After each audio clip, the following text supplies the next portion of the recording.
விட்டத்தை பார்த்துட்டு தூங்குறது அவ்வளோ ஜாலியாக இருக்குது. பரவாயில்ல. காலையில சாப்பாடு செஞ்சாச்சு ஹோட்டலுக்கு தேவையானதெல்லாம். ஆனால் இன்னும் ஒரு கஸ்டமர் கூட வரல. இதுக்கப்புறம் தான் வருவாங்க போல. சரி, வந்த உடனே நல்லா கவனிக்கணும். கொஞ்ச நேரம் தூங்குவோம். நைட்டு டிஃபன் கடை போடலாமா வேணாமா? இவ்வளோ நாள் காலைல மட்டும் தான் போட்டோம். நைட்டு போடலாமா வேணாமா? சரி விடு. காலையிலே காற்று வாங்குது. நைட்டு மட்டும் இன்னும் ஓடவா போகுது. நாம் இனிமேட்டு காலையில சமைச்சிட்டு காலைல கடையை மட்டும் பார்ப்போம். நைட்டு கதையோ வேணாம். ஏதோ கஸ்டமர் வர்ற மாதிரி சத்தம் கேட்குது. சரி வரட்டும், பார்ப்போம். வந்துட்டு நம்ம படுத்துருக்கத்தை பார்த்து கடை காற்று வாங்குதுன்னு நினச்சிட்டு போயிடுவாங்க திருப்பி. அதனால முதல்ல எழுந்து உக்காருவோம். அட, என்னடா இது, கஸ்டமர் வரும் பார்த்தா 2 குட்டி பசங்க வந்திருக்குது. சரி, என்னன்னு தான் கேட்போம். அங்கிள், உங்க ஹோட்டல்ல சூடா என்ன இருக்கு அங்கிள்? குட்டி பாப்பா, சூடா அடுப்பு கறி மட்டும்தாம்மா இருக்குது. ஐயோ அங்கிள், நாங்க சாப்பிட்றதுக்கு சூடா என்ன டிஃபன் இருக்குன்னு தான் கேட்டோம். உங்க கடையில அடுப்பு கறி இருக்கா நாங்க கேட்கவே இல்லை. ஓ அப்படியா? சரி சரி.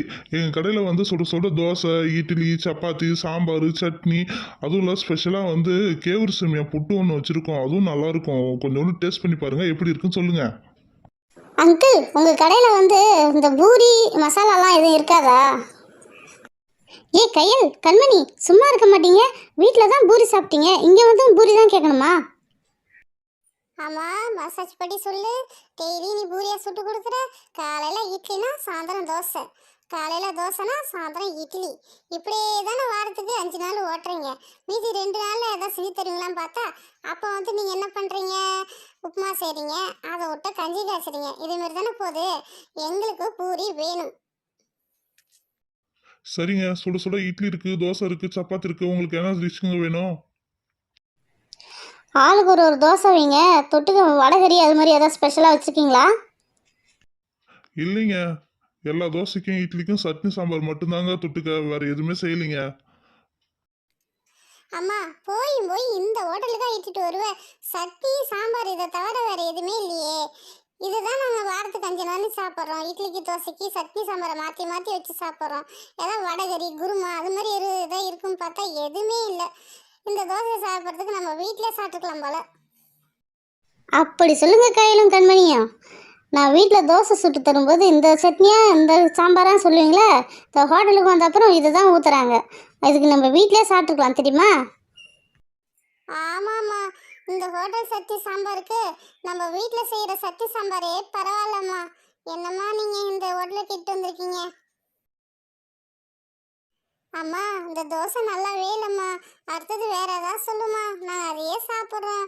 காஞ்சி போன வரட்டி மெதி இருக்குமா அந்த தோசை? அங்கிள், உங்கள் ஹோட்டலில் noodles, fried rice, chicken, mutton, biryani, நானு ஏதாவது இருக்குதா அங்கிள்? நான் மட்டும்தாம்மா இருக்கிறேன், நானும் இல்லைம்மா. ஏ பசங்களா, சீக்கிரம் சாப்பிடுங்க, சிரிக்காதீங்க. மணியாவது பாரு. அடுத்தது என்ன வேணும்னு சொல்லுங்க. பசங்களா, இட்லி இருக்கு, சாப்பிட்றீங்களா? சரி சரிங்க, ஆளுக்கு ஒரு இட்லி மட்டும் வச்சிருங்க. அது போதும். அது சாப்பிட்டதுக்கப்புறம் என்ன வேணும்னு பார்ப்போம். ஐயோ, மீண்டும் மீண்டுமா அதே சட்னி அதே சாம்பாரா? ஐயோ ஐயோ, இட்லியா இது? கருங்கல் மாதிரி இருக்குது. ஐயோ, ஆணி அடிக்கலாம் போல் செவுத்தில் வச்சு. அதுக்கப்புறம் டஸ்க்குக்கு வந்து முட்டு கொடுக்கலாம் போல். இட்லியா இது? இதுக்கு நம்ம அம்மா சுடுற இட்லியே பரவாயில்ல, சாஃப்டாக இருக்குது. இவர் என்ன இட்லியா சுட்டுக்காரு? கருங்கலை சுட்டு வச்சுருக்காரு. ஷூ, பசங்களா சீக்கிரம் சாப்பிடுங்க, பேசிக்கிட்டே இருக்காதீங்க. நம்ம அடுத்தது கடைக்கெல்லாம் போகணும். சீக்கிரம் சாப்பிட்டு வாங்க பசங்களா. ஐயோ, இந்த இட்லியை நம்ம சாப்பிட்டா மென்னாவே பல்லு போயிடும் போல. அந்த அளவு கருங்கல் மாரி இருக்கு. இதுல உளுந்து போட்டாரா இல்ல இவரே உளுந்து வாரினாரா? எனக்கு ஒண்ணுமே புரிய மாட்டேங்குது. இட்லியா அது? எனக்கு வர்ற கோவத்துக்கு இந்த இட்லியை தான் தலையில போட்டு அடிச்சுடுவோம் போல இருக்கு எனக்கு. அம்மா சுட்ட இட்லியை பேசினால இது உனக்கு தேவைதான். சரி சரிங்க, அடுத்தது நம்ம ஹோட்டலில் வந்து சப்பாத்தி இருக்குது. சப்பாத்தி நல்லா இருக்கும், வேணா ட்ரை பண்ணி பார்க்குறீங்களா? சரி, இட்லி தான் இப்படி இருக்கு. இவரை பார்த்தா இந்திகார் மாரி இருக்குது. அவங்களாம் வந்து சப்பாத்தி சும்மா புசு புசுன்னு போடுவாங்க. இவரு அந்த அளவு தான் போட்டு வச்சிருப்பாருன்னு நினைக்கிறேன். சரி, அந்த சப்பாத்தி ஒன்று வைங்க எல்லாருக்கும். இந்த சப்பாத்திக்காவது ஏதாவது குருமா அது மாதிரி ஏதாவது வைப்பீங்களா? வாய்ப்பே இல்லைங்க. நான் 10 வருஷமாவே நான் சட்னி சாம்பார் வச்சு தான் இந்த கடையே ஓட்டுறேன். நீங்க இப்ப நடுவுல வந்து குருமா கேட்குறீங்க, வடகறி கேட்குறீங்க. அதெல்லாம் முடியாதுங்க. என்ட்ட என்ன இருக்கோ அதாங்க குடுப்போம். சப்பாத்தி எப்படி இருக்கு? சாஃப்ட்டா இருக்கா சொல்லுங்க?